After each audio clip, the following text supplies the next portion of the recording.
Assalamualaikum warahmatullahi wabarakatuh. Pada video tutorial kali ini kita akan belajar tentang hukum tegangan Kirchhoff atau dalam bahasa Inggrisnya Kirchhoff Voltage Law, disingkat KVL. Kirchhoff Voltage Law menjelaskan bahwa penjumlahan tegangan pada masing-masing komponen penyusun yang membentuk satu lintasan tertutup akan bernilai sama dengan 0. Jadi maksudnya secara matematis kita bisa tulis seperti ini, sigma V sama dengan 0. Jadi jumlah dari tegangan pada masing-masing komponen penyusun akan bernilai sama dengan 0. Nah, di sini kita memiliki sebuah rangkaian elektronika tertutup. Di sini kita memiliki tegangan sumber, misalnya kita sebut saja Vs. Kemudian ada 3 komponen penyusun. Nah, komponen penyusun ini biasanya berupa komponen pasif. Misalnya adalah resistor atau sebuah kapasitor atau juga sebuah induktor. Kita beri nama saja di sini komponen pasifnya Z1, misalnya Z2 dan Z3.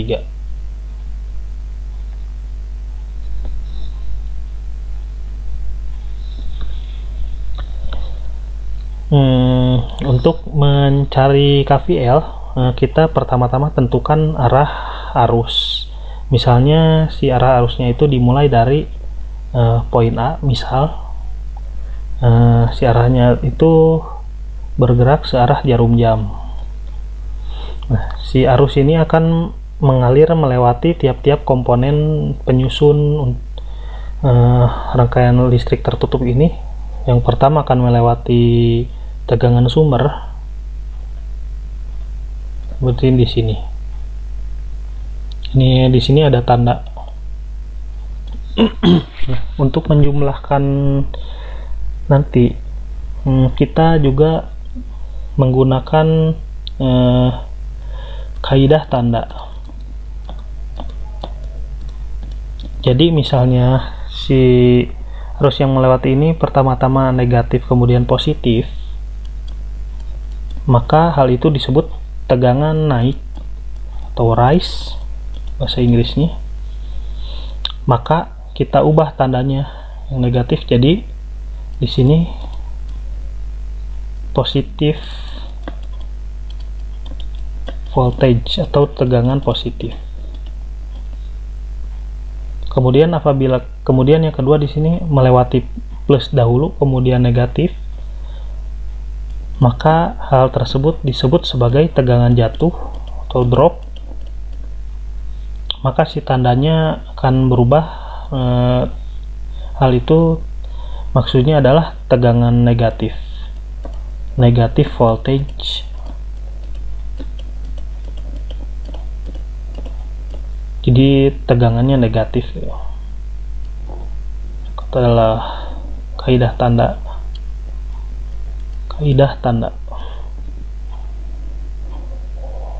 Kita contohkan saja. Nah, di sini kita mulai dari sini, arusnya mengalir ke searah jarum jam. Kemudian ini adalah komponen pertama yang dilewati. Ini adalah komponen kedua yang dilewati. Dan ini komponen yang keempat maksudnya.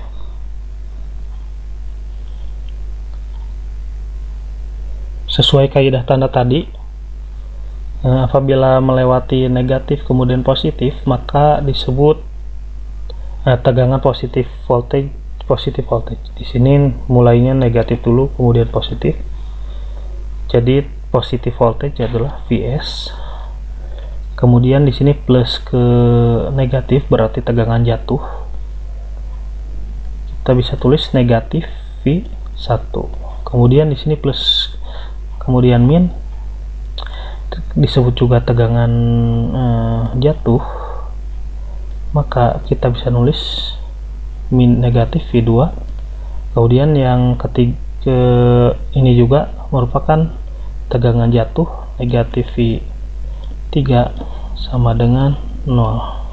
Sesuai rumus yang tadi gitu, KVL adalah sigma V sama dengan 0. Jadi jumlahnya kita jumlahkan berarti.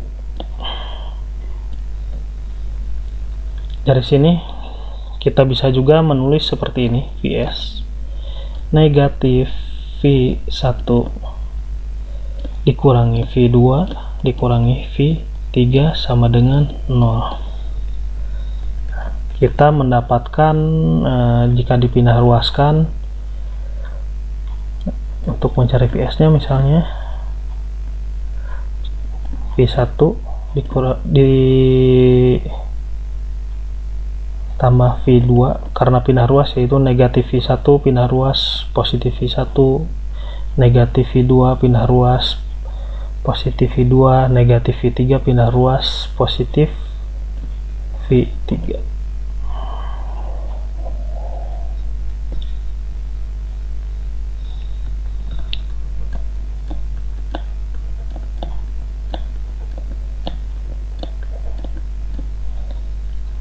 Nah, untuk mencari tegangan,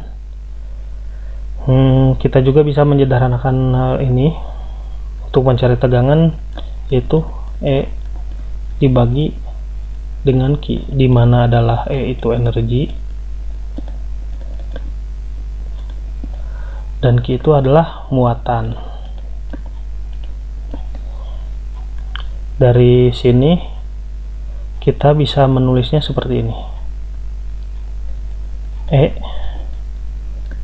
Q sumber dahulu ya, sama dengan E1 dibagi Q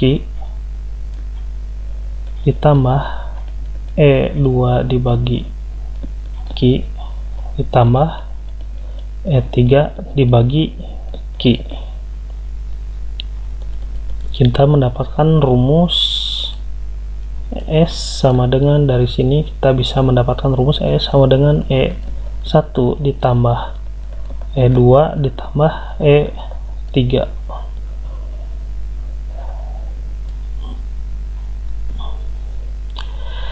Dari dua contoh tadi, kita dapat menyimpulkan bahwa energi yang disuplai oleh tegangan sumber dalam rangkaian, energi yang disuplai sama dengan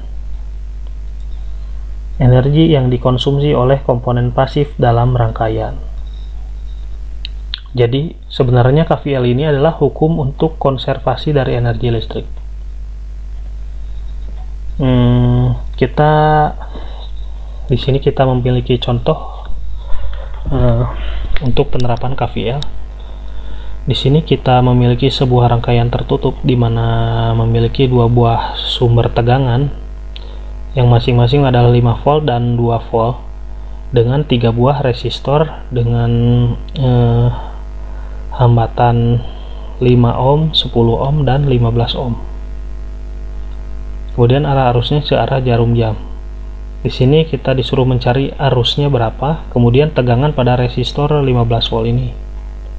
Tegangannya berapa? Baik, kita kerjakan dengan menggunakan KVL.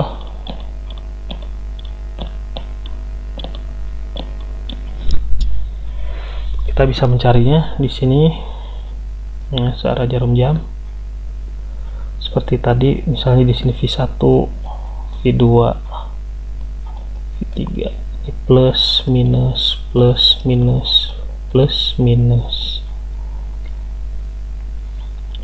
Pertama-tama dia melewati si tegangan ini. Jika negatif ke positif, maka artinya positif voltage, tegangan positif. Jadi 5 volt. Karena positif ke negatif berarti drop tegangan dikurangi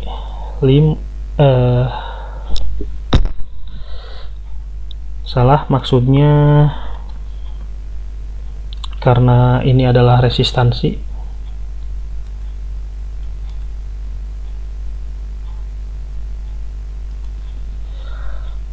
dikurangi V1, kemudian dikurangi V2,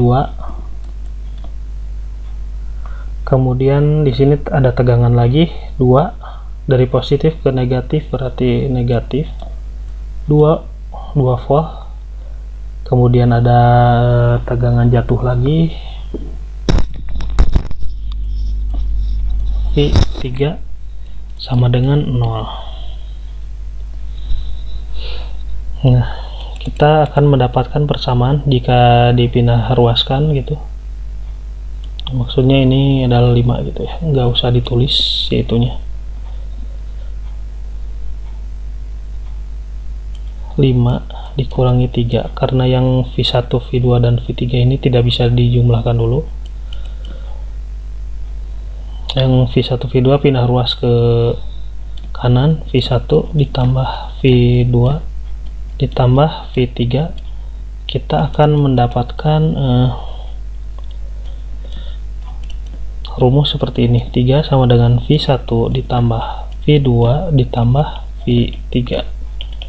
Ini adalah rumus yang pertama.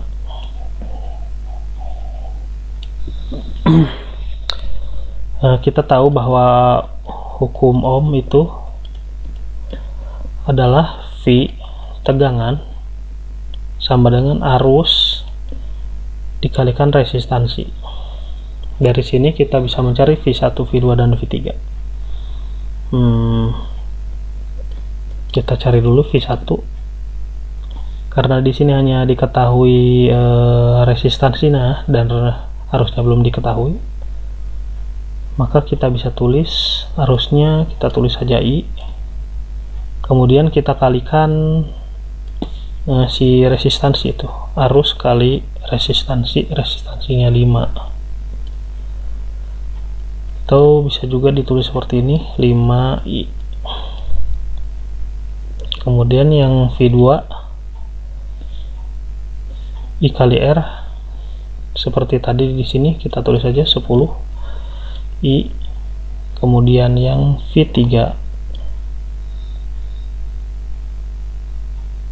sama dengan 15 I.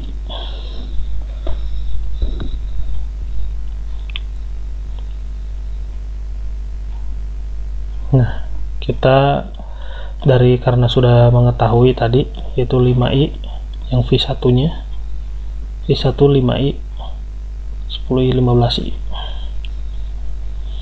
kita tinggal tambahkan saja seperti ini, tambah 15I.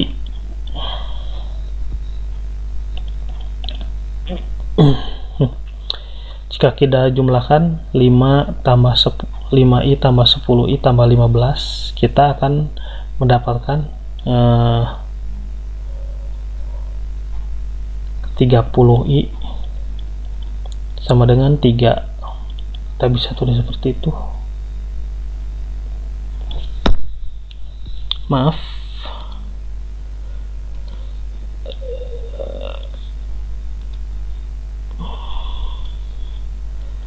I sama dengan 3.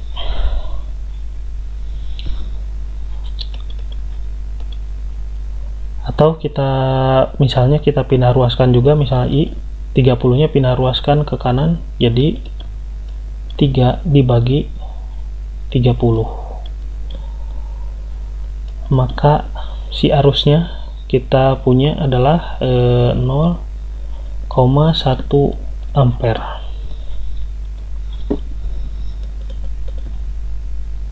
Nah, si arusnya sudah kita ketahui yaitu 0,1 ampere. Kemudian kita cari tegangan ini dari 15 volt. Kita tahu bahwa tadi adalah 15 kali I, maka sama dengan 15 dikali si arusnya sudah diketahui yaitu 0,1. Nah, maka V3 adalah 1,5 volt. Nah, ini adalah hasil dari contoh yang kita kerjakan. Terima kasih telah menonton video kali ini. Sampai jumpa di video saya selanjutnya. Wassalamualaikum warahmatullahi wabarakatuh.